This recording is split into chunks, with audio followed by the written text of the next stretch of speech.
نظم ہمدردی۔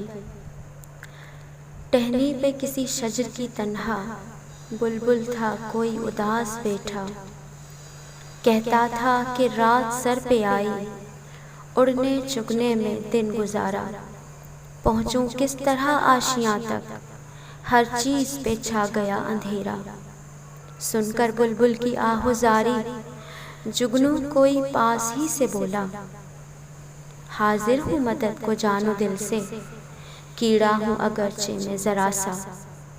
کیا غم ہے جو رات ہے اندھیری، میں راہ میں روشنی کروں گا۔ اللہ نے دی ہے مجھ کو مشعل، چمکا کے مجھے دیا بنایا۔ ہیں لوگ وہی جہاں میں اچھے، آتے ہیں جو کام دوسروں کے۔ پیارے بچوں، ابھی جو ہم نے نظم سنی اس کا عنوان تھا ہمدردی۔ اس نظم کو علامہ اقبال نے تحریر کیا، اور جن کو آپ کو پتہ ہے کہ شاعر مشرق کہتے ہیں، اور ان کو ہم قومی شاعر بھی کہتے ہیں، وہ ہمارے قومی شاعر ہیں، ٹھیک ہے۔ جس طرح ہماری زبان اردو زبان قومی ہے، اسی طرح یہ ہمارے قومی شاعر ہیں، ٹھیک ہے۔ تو انہوں نے بہت ساری نظمیں اس طرح کی لکھی، اور بچوں کے لیے بھی بہت ساری نظمیں لکھی، جس میں بہت ساری سبق آموز باتیں ہمیں سیکھنے کو ملتی ہیں۔ علامہ اقبال نے بتایا کہ بچوں کے لیے اس نظم کا مرکزی خیال انہوں نے برطانیہ کے ایک شاعر ولیم کوپر کی نظم سے لیا ہے۔ بچوں کے لیے علامہ اقبال کی دوسری نظموں کی طرح ہمدردی بھی ایک سیدھی سادھی نظم ہے، جس میں ایک جگنو اور بلبل کے مابین مکالمہ ہے۔ مکالمہ کا مطلب ہوتا ہے بات چیت یا گفتگو۔ اس میں جو اشعار شامل ہیں ان کے مطالعے سے ہی اس کے امر کا بخوبی اندازہ ہو جاتا ہے۔ امر کا مطلب اس کے مقصد کا اندازہ ہو جاتا ہے کہ یہ نظم کس قدر سبق آموز ہے۔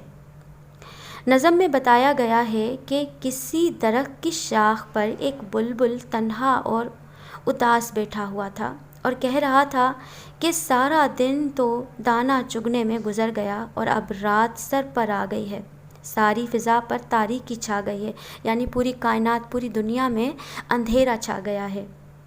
ایسے میں کس طرح اپنے گھونسلے تک پہنچوں؟ اب اس کو وہ پریشانی ہو رہی تھی کہ میں اگر اس طرح سے کیسے اپنے گھر تک پہنچوں گا، کیونکہ ہر طرف تو اندھیرا ہے۔ بلبل کی یہ دکھ بھری داستان قریب کے درخت پر بیٹھے ہوئے ایک جگنو نے بھی سن لی۔ اس کے دل میں ہمدردی کا جذبہ ابھر آیا، کہنے لگا، بے شک میں ایک حقیر سا کیڑا ہوں، اس کے باوجود تمہاری مدد کے لیے ہر طرح سے حاضر ہوں۔ اے بلبل، اس بات کا غم نہ کرو کہ رات تاریک ہے اور ہر سمت اندھیرا چھایا ہوا ہے۔ ہر سمت کا مطلب ہوتا ہے ہر طرف اندھیرا چھانا، ٹھیک ہے۔ تاہم مجھ میں قدرت نے یہ صلاحیت بخشی ہے کہ اپنی روشنی سے تمہارے راستے کی تاریکی دور کر سکوں۔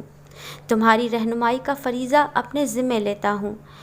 نظم سے سبق ملتا ہے کہ دنیا میں وہی لوگ اچھے ہوتے ہیں جو مشکل میں دوسروں کے کام آتے ہیں۔ جس طرح جگنو جو ہے وہ بلبل کے کام آئے، اسی طرح سے، اور اس نظم سے ہمیں یہ بھی سبق ملتا ہے کہ ہم بھی اسی طرح سے دوسروں کی مدد کریں۔